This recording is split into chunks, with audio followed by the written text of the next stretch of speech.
Business is about customer service. Business is about coming up with a product that serves people.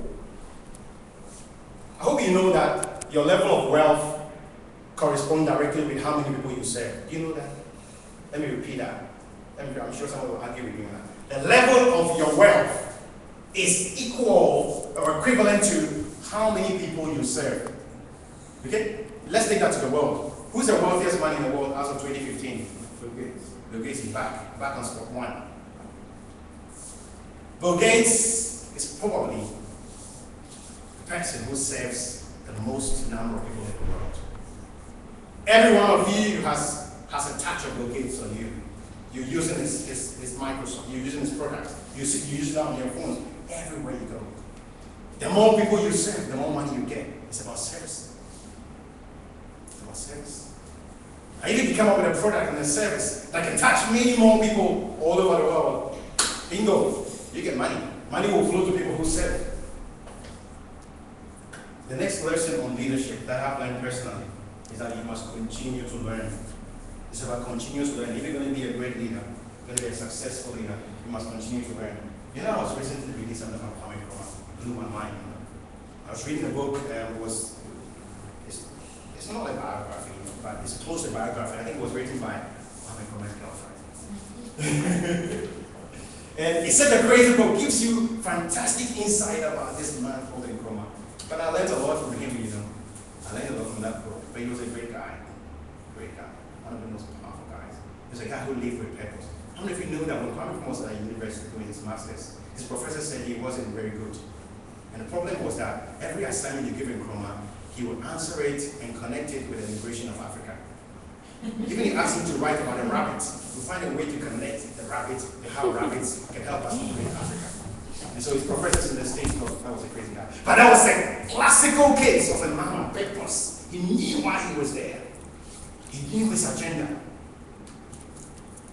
If you're going to be a great leader, you must read. You must invest in your leadership. You must be a continuous learner. Learn how to speed read. Learn the skill of speed reading. Because the books that are produced only today, it's going to take you over 23 years to read the books that are published today. They're what? What's today's date? Today's date? The 5th of June. The books that are published today, the 5th of June, alone around the world, it's going to take you over 23 years to finish reading all those books. So how can you read everything? You must learn how to speed read. Learn how to speed read quickly. Catch information. Subscribe to Get Abstracts or some of these services that summarize the books for you. Open up your mind. Invest in learning. Once again, I'll pick something from Kwame Nkrumah. A president who was a great reader. If you showed Nkrumah something, within the next 3 days, he's going to research on it. And then he's teaching you on it. One of his friends came to him and he didn't know how to ride horses. Came to him and said, fine, this horse, we can get you. And said, okay, cool. So Kwame Nkrumah called his friends in Nigeria. And they got him to import some white horses to him. Immediately, he had ordered some books on horses. I'm telling you, within 2 weeks, Kwame Nkrumah was lecturing his friends, the other government officials, on horses. Someone introduced him to roses. I hear those that don't know roses in Ghana. They brought roses at that time.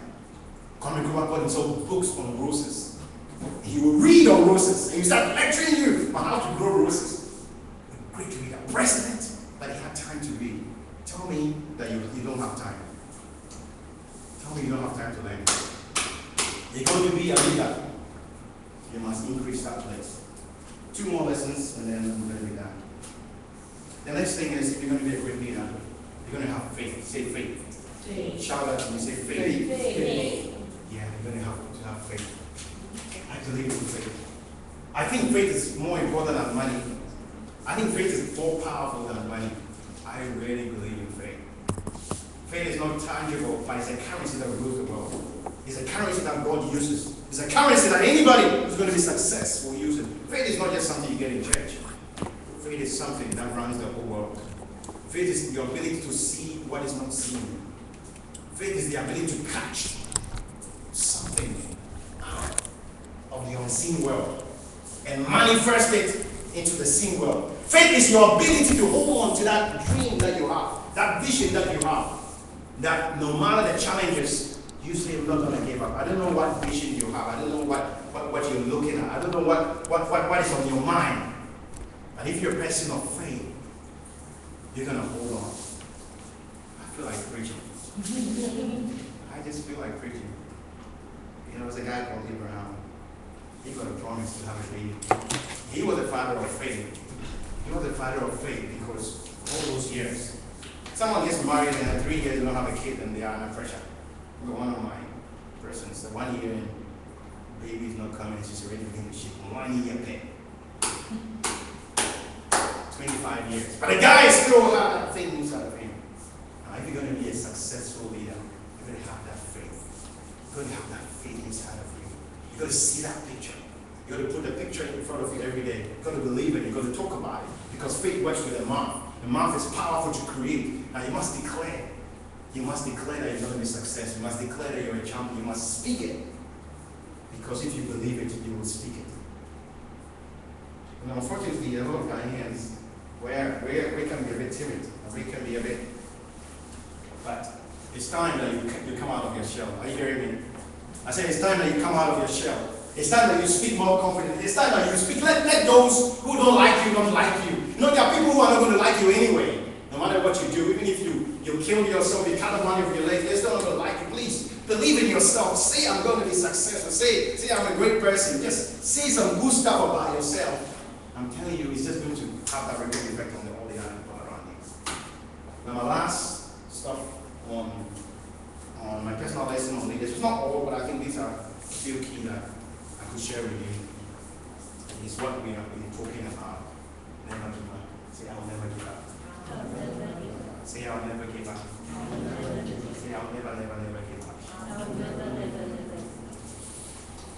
A guy called Rick Nachman, he was a Jewish man as well, Jewish rabbi. On his deathbed, he was a preacher of never give up. On his deathbed, he shouted, never give up! Never give up! He died shouting, never give up. He has spoken about never give up so much. But you know what? I heard a story about a Chinese bamboo tree. I don't know if you know about the Chinese bamboo tree. But a Chinese bamboo tree is planted with a little seed. When you put a little seed in the ground, you have to water it for 1 week. And after 1 week, you go check it out and nothing has come out. They have to keep watering it for another 2 weeks. And even after a month, nothing has come out, but you must keep watering it if it's not the rainy season. And you must keep watering about the Chinese bamboo tree, the seedling or the seed, for a year. But guess what? Even after 1 year, it's still there in the ground. You must water that for 3 years. And after 3 years, the Chinese bamboo tree pops out of the ground. And within a couple of days, it rises up to be the tallest tree in China. Goes far above all the trees that were planted before it. Why? Because for you to go higher, you must go down. You must be deeper. I hope that you guys become successful in your business. And may God bless you.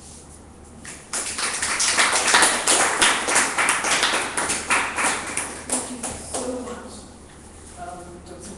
Osei Kusi. It's been interesting to learn about leadership from you, from your perspective, and also to learn about your journey. But if we can ask a few questions, if you don't mind, I'll start with the first one. I want to ask you talked about your business that you started 11 years ago. Yeah, sure. Yeah. And had about 8 years of not really seeing much progress. So for a lot of us, it's about persistence, we get it. But at which point do you know this is a good idea? Because many times people just tell you, you have to know when to cut your losses. And I think for me, I've been going for about 3-4 years with no results. I might think this is the time to cut my losses and move on to the next idea. So for 8 years, what kept you and your partners going? How do you realize that apart from the thing that you thought was, you know that there's something you're doing, but it's not being well received? What made you persist in what you're doing? Right. Thanks for that question. Please clap for that. All right. Before that, let me add something I wanted to say when I spoke about that business. One of my own personal lessons as a business person has been how much, and I regret that very much, how much I have really downplayed. Please pass. My jacket. how much I really downplayed I've downplayed the importance of marketing in business. You know, it's taking me so long going back to later on. Going back to school. Look, I never took marketing students very seriously. Okay, you could just give me a second. Thank you.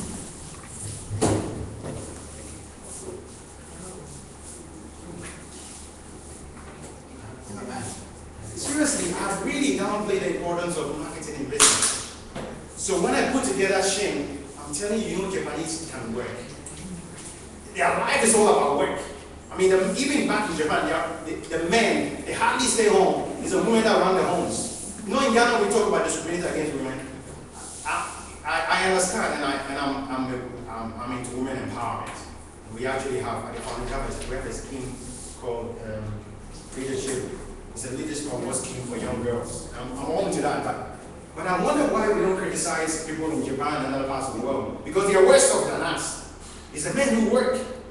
They spend like 18 hours at work, come home, like, you know, some of my Japanese friends, they tell me their parents, they hardly talk to them. They just come home, daddy's tired, he goes to the room and rest, and the money's gone, and they're always working. So they can really work. But the point is, one thing I really regret is how I didn't take marketing seriously. And that really affected most of the businesses I started. But as of now, I'm really pouring myself a lot of money. You see, it doesn't matter how good a product you have, how good a service you have. If you don't learn how to sell that idea very well, as a business person yourself, I'm telling you, you're not going to succeed.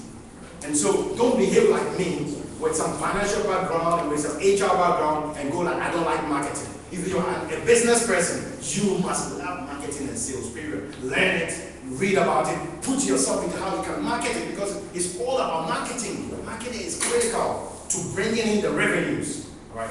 And so at what point do you decide that enough is enough? Now, you must watch your purpose. It's about the why. Is that business still relevant? So this business idea that I came up with, which I shared with my 3 friends 11, 12 years ago, every single year I realized that the business is relevant, except that we are struggling how to break out into the market. And so for as long as you see that the business idea is relevant, you must keep going. So it's about the relevance of it. You know, there are some things you realize at the point, it's no longer relevant. Let's say your business idea is, I'm taking you guys really back, it's to sell ice water. In those times, we were tying in some rubber before, you know, they put it in the new sachet. I mean, if you are still running by that idea, you know that it's totally irrelevant right now. But if the idea you're running with is relevant, and the only challenge is that you are not seeing the profit, you should not give up. You should not give up. As long as the business idea remains relevant, keep at it. Because, like I said, it's not about the results. Please let me emphasize that. It's not about the results. It's about the thing that you are becoming. Because as you are going through those seasons of trials, there is something spiritual. Let me call it that way. There's something being built up in you. It is that thing that's going to make you success. That is why a millionaire may lose all their money today, but give them a little time, they will make the money again. Because they've got something inside of them that makes them get the money. Okay, so as you're going through those challenges, don't give up, because it's creating something inside of you that they don't already have. Yes. You mentioned that you have about 8 businesses. Yep. Well, we lost the first one. I gave up. I don't believe in it again. Okay, so about 7. But I want to know how you're able to manage all these businesses and how you're able to organize yourself and then manage the team as well. Good question. That's always a factor of leadership. I call leadership yeast. When you put yeast inside of any flour, it's going to become big. If you're going to be able to lead at a higher level, you must reach a level of leadership. We call the leadership lid. So the water in this bottle cannot be more than this lid. All right. So if you want to put more water, you must raise the lid. You must increase the height of the container so you can carry more water. You must read about leadership. Read about leadership, get leadership mentoring, build your leadership capacity, because without good leadership, you're not going to be able to grow organizations, grow nations. All right? And so, there was another scenario, but I can't really remember. But you see, it's if let me use money. If your financial level is 10,000 Ghana cedis, they give 1 billion Ghana cedis. It's just a matter of 6 months, 5 months. The money will reduce to your level. It's all about your level. If you want more money, increase your level. You increase your capacity. I don't know how to explain, but it's a bit spiritual. That's all those struggles you're going through is building your capacity. It's the same as your leadership capacity. If your capacity is small, we'll put you over the nation. The nation will shrink. Everything will run down to the capacity you have. If you can only manage a city and we give you the whole nation, the nation will shrink to your capacity. Okay, so it's about, first of all, investing in your leadership capacity. If you really want to be successful, please don't kid around with leadership. I have run leadership conference for 20 years. It is one topic that when you announce it, you get very few people coming. Hold a leadership conference, see how many people go. Do a musical concert, they'll be there. Do anything else, they'll go. But do something called leadership, and a few people will go. But for you, who has an eye for greatness, you must invest in leadership. Now, to be honest with you, sometimes I'm even bored. Sometimes I feel I need more time. I don't have enough to do. There are times I'm really busy. But the truth is, what about the person who runs America? What about the person who runs African business? What about Dr. Indom? Dr. Indom today has, how many? 52, 50. I told you he was saying more. One of his top guys is my friend. 52. It's not too difficult, actually. It's not too difficult. Derek, let me have this point. It's about having quality people. Have quality team. Hire good people. Put good people in their jobs. Take good care of them. They're running for you. Put the right people there. If you pretend to pay people, they'll pretend to work. Get the right people, put them in the right job, take good care of them to run the show for you. You don't have to struggle. You don't have to struggle. Get credible people with integrity, lead them with integrity, and I'm telling you, the business will succeed. Don't just have big people there. Get the right people to run it for you. So build a team, invest in the people, let them understand the vision and care about them.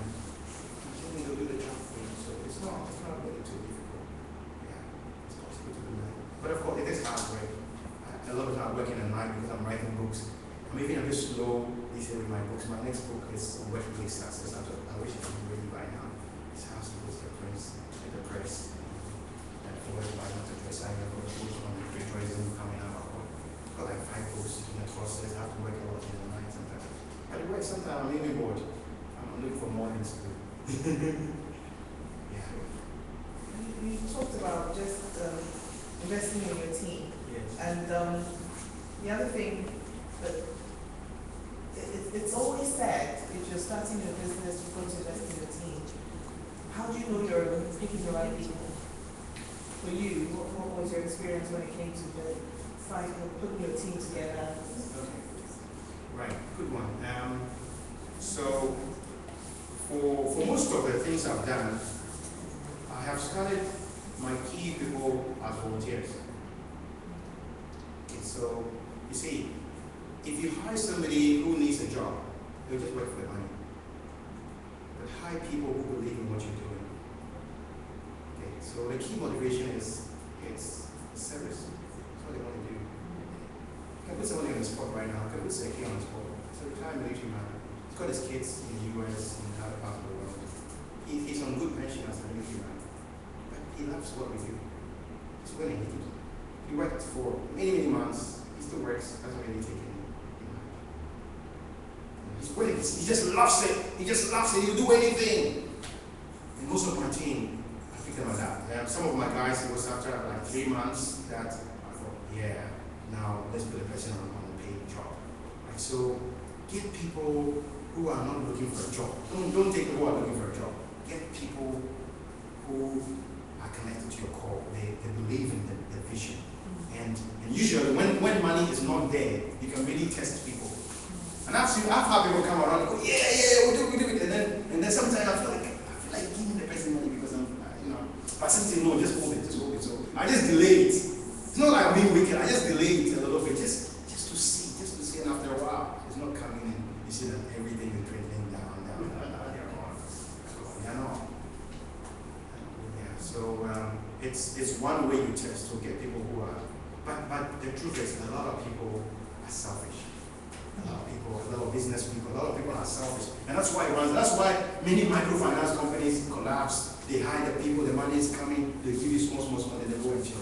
No, that's not good leadership. That's not good leadership. That's not good leadership. The true companies, they make the people part of it. The Google, the Microsoft, all they get you and you as a person. Because when a human being knows that he's working for himself, he would die for the company.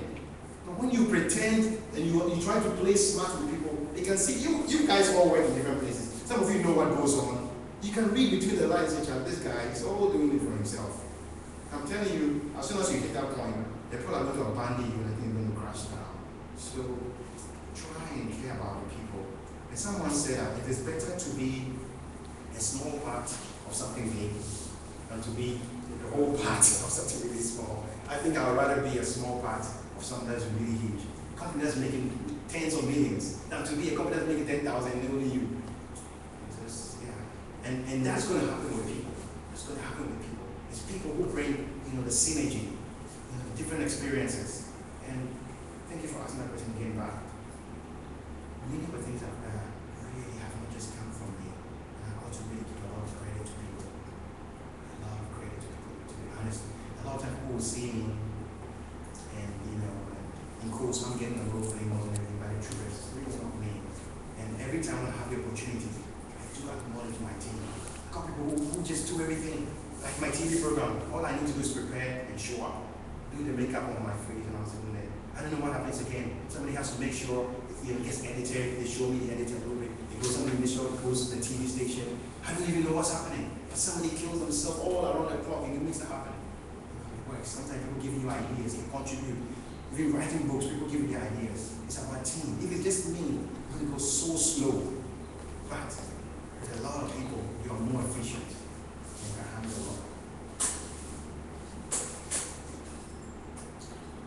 My question is also about team, because when the first question was asked about leadership, I was thinking, putting the team together seems like a very difficult task. I mean, getting them to gel, different people coming together. And now you're talking about getting people who don't want to work for you because of money. That looks like we're not in this part of the world. I'm trying to figure out how am I going to get somebody that's okay, I want to give you a job, but for the next 6 or 3 months, I'm not going to pay. How do you do that practically? Because sitting here, I'm trying to put people together. I just don't know how to go about it, because the best option is go for funding. That always comes up and messes things up. But if you're going to put a job out there for people to come and do it, then you have to pay them. So how do you blend that with what you're saying? Answering the hard way. Can't be very diplomatic about it. You see, it's clearly a factor of leadership. It's clearly a factor of leadership because leadership is about inspiration, motivation, vision. When you're a leader, people follow you. It's about charisma, vision casting, and it's so the point is, that's what I'm saying. People are not just going to be helping what you're doing, they're going to be helping why you're doing it. So now if you have really caught the why you are doing it, and you are selling that why, I'm telling you, there are people out there in the world who are also taking along the same line that you are taking and go, come on, I'm going to follow you. So it's about leadership. It's about how you motivate the people, how you inspire the people, how you sell out the idea, the vision. And so if lift up your leadership game, invest in the, let's face it, just accept that. And even me, my leadership is still nowhere. And so I'm reading on leadership, I'm building my leadership capacity. That's what great people do. Okay? If you look at Dr. Tabo, he's a great leader. Great leader. Great leader.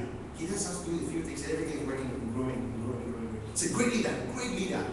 When you invest in your leadership skills, he's somebody who has read a lot on leadership. He keeps reading on leadership, he's mastering the art of leadership. When that's happening, people will just come under your wings. That's how leadership is. People will just draw at your wings. So that, if you're asking for the solution, immediately go on leadership courses. Find yourself, immerse yourself in leadership. When you immerse yourself in leadership, you will start talking, people will follow you. You know what I'm saying? Dr. King, people came from all over America just to come and listen to him. People will die for a real leader. They will die for you. If you're a real leader, they will die for you. You don't need to pay them. Because why? People are not following you for you. They are following you for themselves. Can I emphasize that again? Never forget that. People don't follow you for you. They follow you for themselves. And so a good leader, or actually a great leader, gets you to believe in yourself. There's a difference between a good leader and a great leader. Maybe I should have done this quiz for you guys. I have an interesting quiz. Always on leadership when I'm doing that. I threw a quiz. There's a particular quote. When I threw it, it starts a very exciting debate. I don't know why I didn't do it today, but anyway. It's a really crazy one. If I read that to you right now, you tell me this is not leadership. But let me give you the conclusion of that whole thing. There's a difference between a good leader and a great leader. A good leader gets you to believe in the leader. But a great leader gets you to believe in yourself. Let me repeat that. A good leader gets you to believe in the leader. But a great leader gets you to believe in yourself. You see, every human being is selfish. We are all selfish. All of us. Alright? And so once you can appeal to the inner interest of the other person and show that at the end of the day, their needs are not even met, they will be willing to sacrifice for you. I haven't been too hard on you, boss. No. So, I just got one thing to add. I think I buy into the leadership thing, and I do believe that you have to invest in yourself to see results or anything. You have to build your capacity. I get it, but it's almost as though when I listen to you talk, it feels to me like it applies to, how do I put it? If we were in a social setting. So when you find yourself building a business that involves, I don't know, your juice paper, and you need manual labor, and they don't come believing that if I come and give myself, I can give my service for free, and I'm gonna, I don't know how it is that you're gonna get that person to come along with you, because it's sort of a mentality or a situation that the person is in, and that they need a job to be able to survive. So at some point, how do you combine it to get that person to believe, so that perhaps you're paying but not paying enough because you can't afford to, but they stick along anyway. It's I don't know. okay, I get it. It's like a You may have to forgive me if I'm slightly biased because I have a stronger social enterprise background. Yes. But my readings and some of my experience tells me it still applies. Because even if, you see, people as, in quote, little as cleaners and gardeners can still cost your company massively. Alright? And so it doesn't matter the business you're into. If they understand where you're going, it doesn't matter whether they're cleaners. Alright? And for me, some of the most important people in the company are the reception, the front desk people. They sometimes sell the company even more than anybody else. If I'm in that shoe, I will get all of them in. Sell the idea. This is what we're doing. It doesn't matter whether you're a cleaner, you all have your part in this. And when we move from this stage to that stage, all of us are going to benefit. Alright? And so you have communicated the idea to them. And as the money is coming, integrity comes in. You actually keep your word. And I think when you do that, you're able to carry them along. This is how that. If it's a juice thing and you call the right people and you sell the why, not just the product, this is why we are doing this. But it's not just about making juice, it's about bringing out and refreshing people and touching people's lives, and eventually we're going to make so much money by this calculation and that and that and that and that. And go, wow, I think it's a good thing. I think I want to be part of it. I think initially it's difficult, but let's all sacrifice. Maybe I can even bring a few pineapples. I can even bring this. Let's do it. And then you are the leader. But what tends to happen is that as time goes and the money starts coming small, you start finding excuses why they shouldn't be getting their share. But if you keep things transparent, you keep carrying them along. So then today we are bringing this problem. What do you think? Should we chop all the money or we should maybe?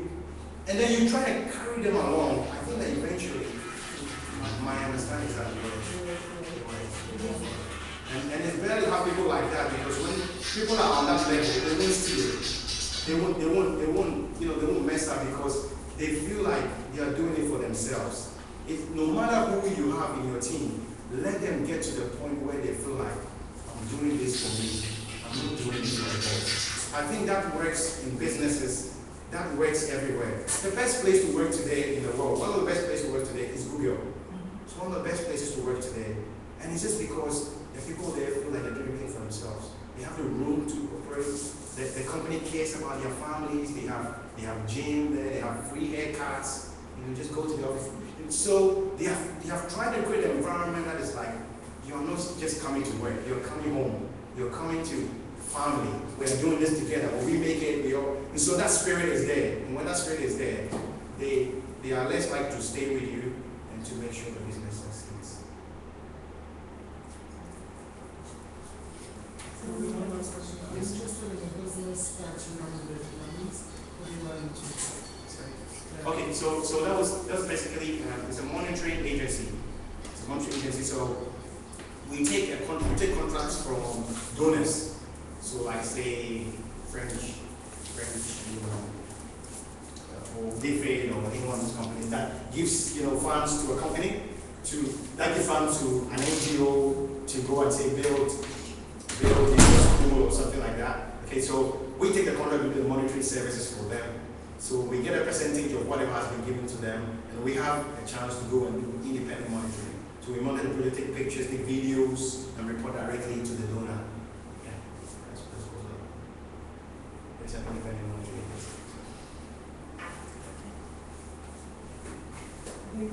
Excellent. Thank you so much. Thank you guys for sitting around. Today has been better than a couple of weeks ago when I usually refreshments to turn up. But I see it's turned up. So please don't be here with it. Stand around, network. There is soup and salad and have something to eat. Thank you all for coming. Thank you so much for sharing with us your leadership qualities and your and taking away a few things. You can never hear enough of it, I think. I always learn something new when I come to this. And what I've taken away today is just learning to marry the two, get the person on board, even the smallest person on board with your vision so that they can, your company can survive because they buy into your vision. As we started, we will end with a prayer. When we're done, please, before you all go out, we'd like to take a team photo. Yeah. So please don't leave so we can all take a team picture because we used to do this and I think we haven't done it in a while. But we need to keep our profile going. So please don't leave immediately. Let's bow our heads and pray. Okay? We're happy to do our books if anybody wants to be on them. Sure. Just 10 cities or less. Some are less than 10 cities. Okay.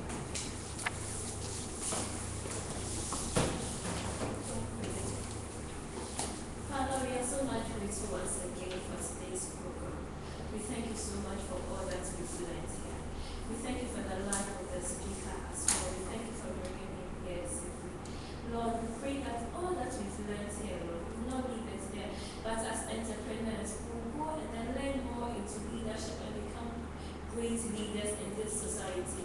So that, Father, our companies will grow and will have impact in the life of our team and everybody that we relate with. We thank you so much in Jesus' name we pray. Amen. Amen.